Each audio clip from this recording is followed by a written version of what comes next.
आज हम आपको उपयुक्तता ह्रास नियम समझाते हैं। जैसे जैसे किसी वस्तु की आवश्यकता की तीव्रता घटती जाती है, वैसे वैसे वस्तु की अगली इकाइयों से प्राप्त होने वाला तुष्टिगुण भी घटता जाता है। इसी को हम उपयुक्तता ह्रास नियम कहते हैं। जैसे बच्चा, आपके पास मैं एग्जांपल देती हूँ जिससे आप अच्छी तरीके से समझ सकते हो। माना हमारे पास एक जोड़ी टॉप्स हैं। हम कब तक, जब तक वो 12 हो जाते हैं तब तक संग्रह करते हैं। उसके बाद हमारी क्या होती है, इच्छा जो होती है वो घटती जाती है। और वैसे वैसे हम क्या करते हैं, जो हमारी आने वाली इकाई होती है हम उसको इग्नोर करते जाते हैं। यानी कि फिर मार्केट में जब जाते हैं तो हम परचेस नहीं करते। ये होती है उपयुक्तता ह्रास, यानी कि उपयोगिता का क्षय होना, नष्ट होना, कम होना। राइट। जैसे अब हमारे पास पार्टी में पहनने के लिए एक सूट है बहुत बिंदास, तो हम कितनी उपयुक्तता है, 2 बार पहनेंगे, 3 बार, फिर क्या करते हैं, उसे नहीं पहनते। वो क्या है, हमारी उपयोगिता का ह्रास होना। अब इनकी परिस्थितियाँ भी आती हैं। परिस्थितियाँ देखिए बेटा। प्रथम परिस्थिति क्या है, वस्तु का उपभोग करते समय उपभोक्ता को अधिक उपयोगिता प्राप्त होती है और वह वस्तु की एक के बाद एक इकाई का प्रयोग कर देता है। फिर जैसे ही उपभोग करता है तो उसे क्या होता है आगे जो इकाइयों का उपभोग करता है तो उसकी आवश्यकता की कमी होती जाती है। जैसे हमने, अब मान लो भूख तेज लगी है तो हम क्या करते हैं, एक रोटी का कौर खाते हैं तो उसकी उपयोगिता लगी 100%, फिर दूसरे का 80, तीसरे का 75, ऐसी हमारी उसकी उपयोगिता और ये आवश्यकता घटती जाती है। वो हमारी होती है प्रथम परिस्थिति। द्वितीय परिस्थिति क्या है, जब आवश्यकता की पूर्ण तृप्ति हो जाती है तो इसकी स्थिति आ जाती है और वह संशय में पड़ जाता है कि उस अगली इकाई को उपभोग करे या ना करे। इस स्थिति को जो पूर्ण तृप्त हो जाती है, हमारी स्थिति क्या हो जाती है, पूर्ण तृप्त हो जाती है, उसे हम कहते हैं द्वितीय परिस्थिति। मान लीजिए हम किसी रिश्तेदार के घर जाते हैं और वहाँ खाना खाते हैं, तो पहली खा ली, दूसरी खा ली, फिर वैसे ही उसकी उपयोगिता में कमी आती जाती है। फिर जब हम नेक्स्ट लेते हैं तो उससे खाने के बाद हम तृप्त हो जाते हैं चौथी में। अब तीसरी परिस्थिति ऐसी आती है, उपभोग ऐसे संशय में पड़ जाता है कि अगली इकाई का उपयोग करे या ना करे। अगर वो कर भी लेता है तो उसके दुष्परिणाम आते हैं। ठीक है, जैसे उसने फोर्स करके एक और खा लिया, या तो बदहजमी होगी या सीधे पॉटी में जाएगा। राइट।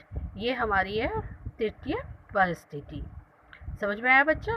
अब है सीमांत उपयोगिता ह्रास नियम की परिभाषा। परिभाषा क्या है, प्रोफेसर मार्शल के अनुसार किसी मनुष्य के पास किसी वस्तु की मात्रा में वृद्धि होने से जो उपयोगिता उसे प्राप्त होती है, अन्य बातों के समान रहने पर वह वस्तु की मात्रा की वृद्धि होने के साथ साथ घटती चली जाती है। मार्शल कहते हैं कि मनुष्य के पास किसी वस्तु की मात्रा में वृद्धि होने से जो उपयोगिता उसकी प्राप्त होती है और फिर अन्य बातें समान रहती हैं, परंतु वृद्धि होने के साथ साथ तो उसकी उपयोगिता घटती जाती है। और थॉमस कहते हैं किसी वस्तु की अतिरिक्त इकाई का उपयोगिता इसकी उपलब्ध मात्रा में हो या होने वाला प्रत्येक वृद्धि के साथ साथ घटती है। यानी कि इसकी वृद्धि होगी वैसे ही ये घटती जाती है। राइट है। आपने देखा होगा सीजन के अनुसार, जैसे जब आम सीजन में देखा है बच्चा कि जैसे ही शुरू होते हैं आम तो कितने टेस्टी लगते हैं, कि है ना, क्योंकि कम क्वांटिटी में मार्केट में अवेलेबल होते हैं।